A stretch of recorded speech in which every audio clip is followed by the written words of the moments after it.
sama harganya sama ya.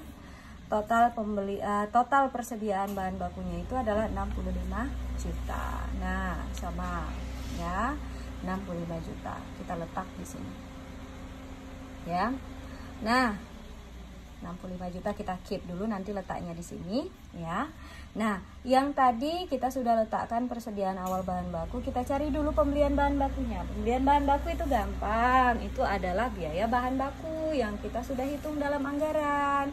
Kalau di tabel itu silahkan lihat aja tabel 4, totalnya berapa, yaitu 734 juta ya.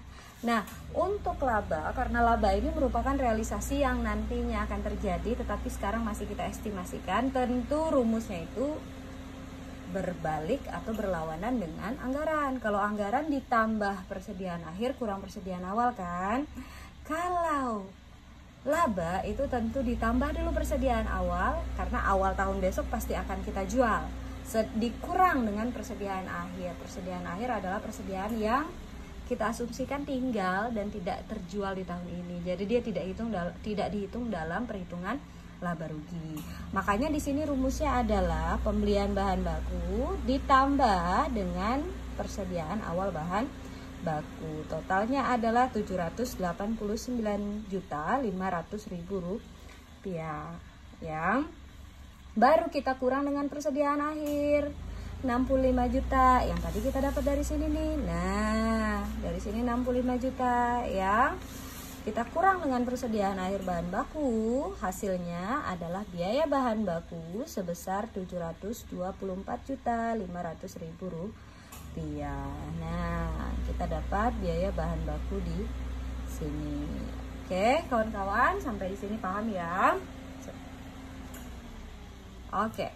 Selanjutnya kita masuk ke biaya yang kedua yang harus kita cari dalam HPP adalah biaya overhead, biaya tenaga kerja langsung ya, atau biaya TKL.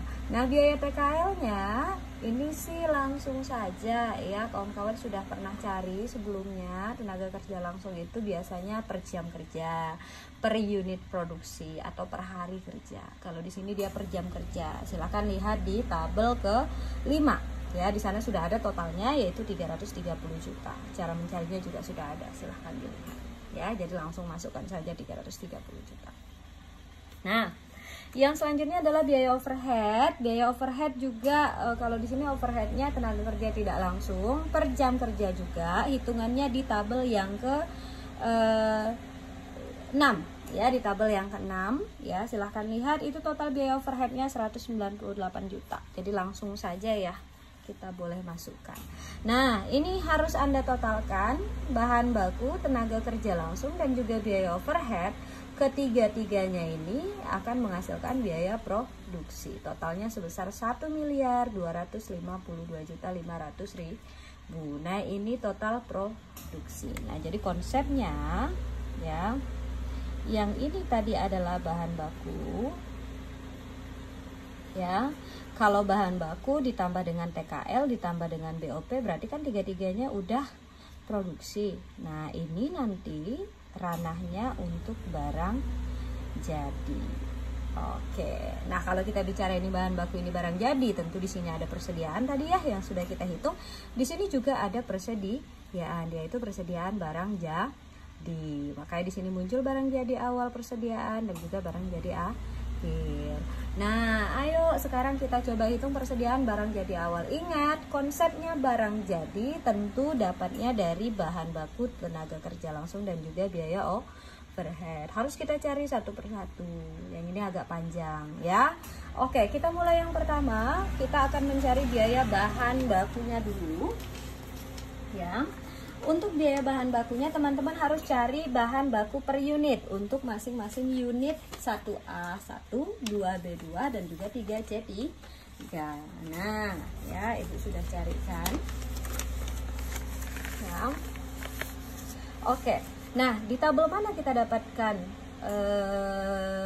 berapa unit produksinya per unit ya. Kain, plastik dan juga karet bahan ya, maksudnya berapa bahannya per unit ya untuk ketiga-tiga produksi tadi adalah di tabel yang ketiga tadi ya. Di tabel yang ketiga kalau teman-teman lihat ya,